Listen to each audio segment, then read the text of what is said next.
में हम लोग कार्यक्रम था, हम लोग देखे थे कि वहाँ पे कुछ असामाजिक तत्व के लोगों ने आरजेडी का झंडा दिखा करके और हम लोग का लोगों का बलगला रहा था, जो कि वहाँ हम लोग समझाने का अपना वोटर को, अपना जनता को समझाने का काम किया था।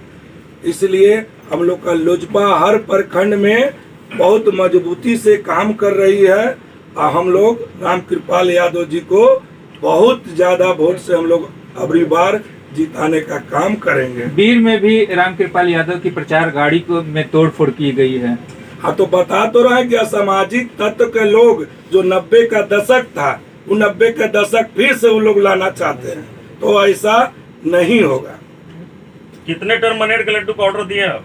देखिए, हम लोग का लोजपा रामविलास के तरफ से हम लोग 5 कुंटल का ऑर्डर दे चुका हूँ। खास करके हम पटना जिला के लिए हम दिए 5 कुंटल लड्डू का मनेर में, मनेर सीट जो है वहाँ पे 5 कुंटल लड्डू का हम ऑर्डर दिया हूँ। हम लोग ऐसा है ना उसमें? बिल्कुल है, आप लोग का भी है। और बाकी करो। यशस्वी प्रधानमंत्री हैं, उनका सबका साथ सबका विकास का नारा है। हम लोग तमाम लोजपा एनडीए के समर्थक जो भी कार्यकर्ता हैं, उनका हम लोग सम्मान करते हैं। नरेंद्र मोदी का विचारधारा को लेकर के हम लोग चल रहे हैं। अब पाटलिपुत्रा में बहुत बड़ा प्रभाव आया है, जो देखे होंगे 25 तारीख को जो विक्रम विधानसभा में आए थे, इलाका खचाखच भर गया था। हर जाति धर्म के लोग नरेंद्र मोदी जी का समर्थन कर रहा है। इस बार 400 पार का नारा दिए हैं, हम लोग 400 पार करेंगे। वहीं अगर देखा जाए तो पाटलिपुत्र में स्वर्णों का वोट जो है 3.5 लाख प्लस बताया जा रहा है, लेकिन प्रधानमंत्री जी जो है स्वर्ण को ताक पर रखकर विपक्ष का दावा ये भी नहीं, ऐसा कुछ नहीं है। प्रधानमंत्री जी हम लोग तो बोले ना कि सबका साथ सबका विकास कर रहे हैं, सबको साथ लेकर के चलने वाले आदमी है। आप देख लीजिए कि राशन जो मिल रहा है, हर जाति धर्म के लोग राशन उठा रहे हैं। आयुष्मान भारत है, हर जाति धर्म के लोग आयुष्मान भारत का लाभ उठा रहे हैं। धन जन योजना है, सब जाति धर्म के लोग उठा रहे हैं। ऐसा कुछ नहीं है। ये कांग्रेस वाले और विपक्ष वाले का ये मुद्दा है, जो कि जनता समझती है, ये सब बात को समझती है। कांग्रेस इसका डबल कर दिया है, जो आप दे रहे हैं सुविधा उसकी सारे वो सब जुमला है। भाई साहब, कांग्रेस ने 2019 में सभी किसानों से वायदा किया था कि मैं 75,000 रुपया प्रधानमंत्री किसान सम्मान योजना दूंगा, और मोदी जी ने कहा था कि मैं 6,000 रुपया दूंगा। किस पे विश्वास जताया लोगों ने 2019 में?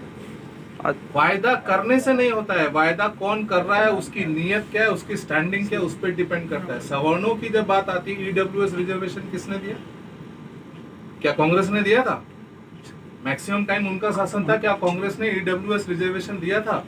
नहीं दिया था। तो जनता जानती है, और जनता ये भी जानती है किस पे भरोसा करना। वायदा तो 2019 में भी उन लोगों ने किया था, 2014 में भी किया था, तो उससे कोई फर्क नहीं पड़ता।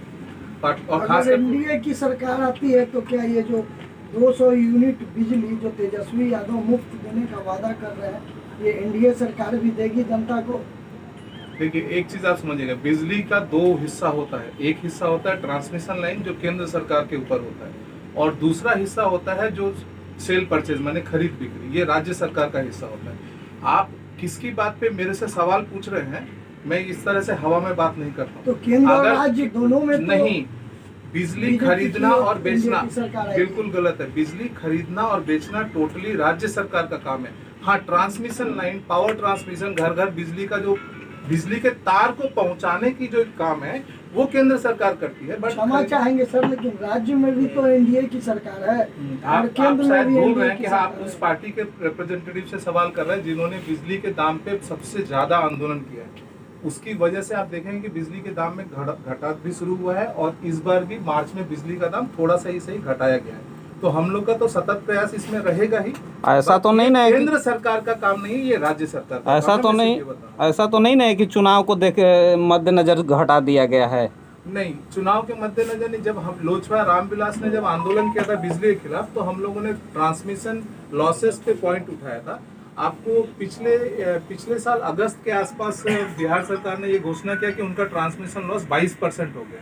तो जैसे जैसे ट्रांसमिशन लॉस घटेगा ऑटोमेटिकली देखिए ये सोशल वेलफेयर की सरकार है ना, तो वो अपना प्रॉफिट कमा के क्या करेंगे, जैसे जैसे ट्रांसमिशन लॉसेस नीचे जाएगा वो दाम घटाएंगे। इस बार जो है महिलाएं और जो युवा मेरे है ख्याल से रोजगार, यहाँ जो बात करने बैठे हैं आरक्षण के ऊपर बात करने बैठे हैं।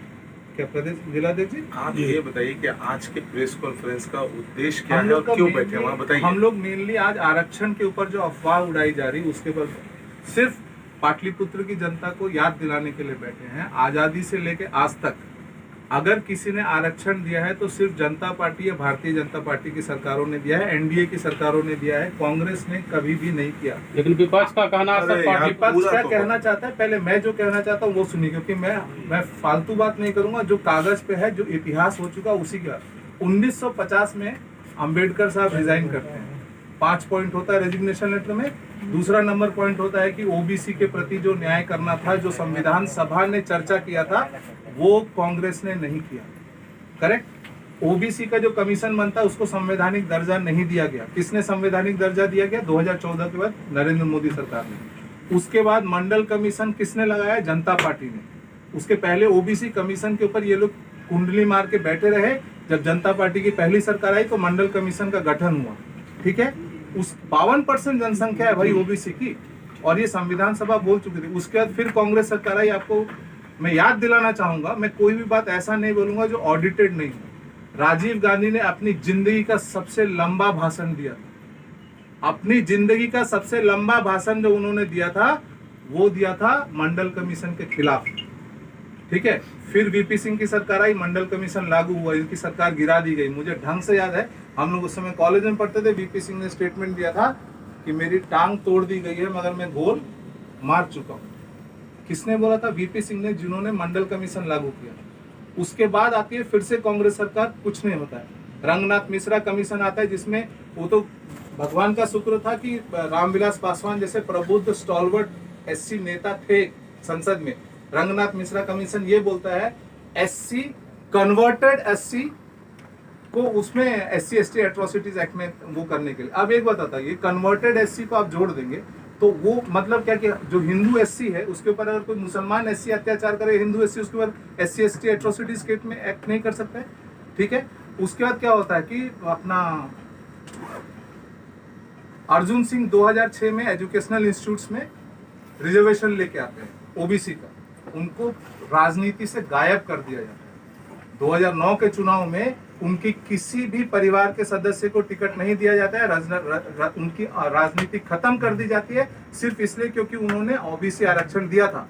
और किसको मंत्री बनाया जाता है? कपिल सिब्बल को। मैं सिर्फ ये बताना चाहता हूँ कि ओबीसी का या एससी एसटी का हर रिजर्वेशन दिया किसने और काटा किसने, और आज अफवाह कौन फैला रहा है। दूसरा चीज, मैं आप पाटलिपुत्रा की जनता से खास करके बोलूंगा, अगर ओबीसी नेताओं का सबसे बड़ा कोई दुश्मन है तो वो है कांग्रेस। आज भले ही आप मटन पका लीजिए, एक साथ घूम लीजिए, गाड़ी पे घूम लीजिए। याद दिला दूं, लालू जी को सजा कब हुआ था? वाजपेयी जी दिलाए थे, या 2004 के बाद कांग्रेस सरकार की ये सीबीआई कोर्ट ने दिया था। मुलायम सिंह यादव दूसरे ओबीसी नेता, इनके ऊपर डिस्प्रोपोर्शनेट एसेट का केस किसने फाइल किया था? 2014 से 4 से 14 के बीच में कांग्रेस सरकार ने। फिर याद दिला